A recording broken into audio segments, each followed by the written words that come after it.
प्रेम यानी स्नेह, लगाव, चाहत, अनेक नाम हैं इस भावना के।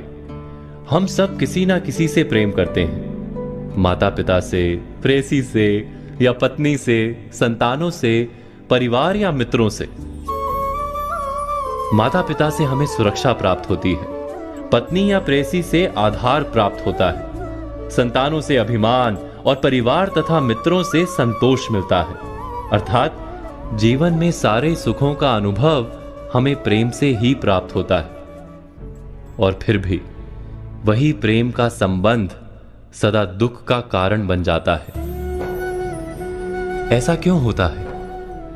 प्रेम का स्वाद भी कभी मीठा तो कभी कड़वा क्यों लगता है? क्या हम वास्तव में प्रेम को समझ ही नहीं पाते?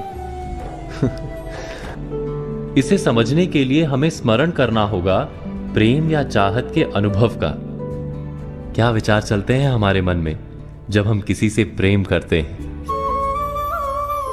जब गहरे प्रेम का अनुभव होता है तो हम सोचते हैं कि उस व्यक्ति को हम सारा सुख दे दें, सब कुछ दें जो हमारे पास है। बदले में हमें किसी वस्तु की इच्छा नहीं होती। क्या यह सत्य नहीं? जब हम किसी को चाहते हैं तब हम उससे कुछ नहीं चाहते। प्रेम वास्तव में उस संबंध को कहा जाता है जिस संबंध से हमें कोई आशा, कोई चाह, कोई मांग ना हो। जैसे ही कोई मांग मन में प्रवेश करती है, वैसे ही प्रेम हृदय से विलुप्त हो जाता है, चला जाता है। जैसे रोग के कारण जीभ मैली हो जाती है और मीठा फल कड़वा लगता है। आशा, इच्छा, चाह या मांग, इन सब के कारण मन को मैला कर देते हैं और मीठा प्रतीत होने वाला प्रेम भी कड़वा बन जाता है। अर्थात प्रेम उस संबंध का नाम है जिसमें कोई मांग नहीं। प्रेम की बात करते ही साथ विचार आता है घृणा का। घृणा का अनुभव किसने नहीं किया? किसी व्यक्ति का नाम सुनते ही मन में कड़वाहट आ जाए, हमारे अंतर में इच्छा जागे कि उस व्यक्ति का सर्वनाश हो। वही तो घृणा है ना? उसी व्यक्ति ने हमारे प्रेम को ठुकराया, हमारी कोई संपत्ति चुराई अथवा कारोबार में हमें धोखा दिया। ऐसे कई कारण भी हम सोच लेते हैं। लेकिन क्या वास्तव में किसी के कार्य का हमारी घृणा से कोई संबंध है? विचार कीजिए। एक धर्म के मानने वालों को दूसरे धर्म के मानने वालों के प्रति घृणा होती है। वहां तो किसी ने दूसरे को सीधा नुकसान नहीं पहुंचाया।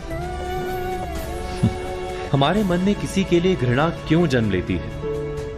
क्या इसका संबंध किसी के कार्य से है या सिर्फ हमारे मन से है? विश्व के सारे धर्म तो प्रेम और शांति का संदेश देते हैं, है ना? वास्तव में जब कोई प्रेम संबंध तोड़ता है तो हमें डर लगता है कि हम जी नहीं पाएंगे। कोई कारोबार में धोखा देता है तब हमें डर लगता है कि हम गरीब हो जाएंगे। किसी दूसरे धर्म के मानने वाले को जब मिलते हैं तो हमें भय लगता है कि हमारी श्रद्धा डगमगा ना जाए। अर्थात हमारी घृणा का संबंध किसी की मान्यता अथवा कार्य से नहीं जुड़ा है, वो केवल हमारे हृदय के भय अथवा डर से जुड़ा है। जिसके हृदय से डर चला जाता है, जो पूरी तरह निर्भय हो जाता है, वो किसी से भी घृणा कर ही नहीं सकता। और डर के पार जाना अनिवार्य है, क्योंकि डर वो दीमक है जो मनुष्य की आत्मा को खा जाता है। इस सब पर आप चिंतन, मनन, विचार अवश्य कीजिएगा।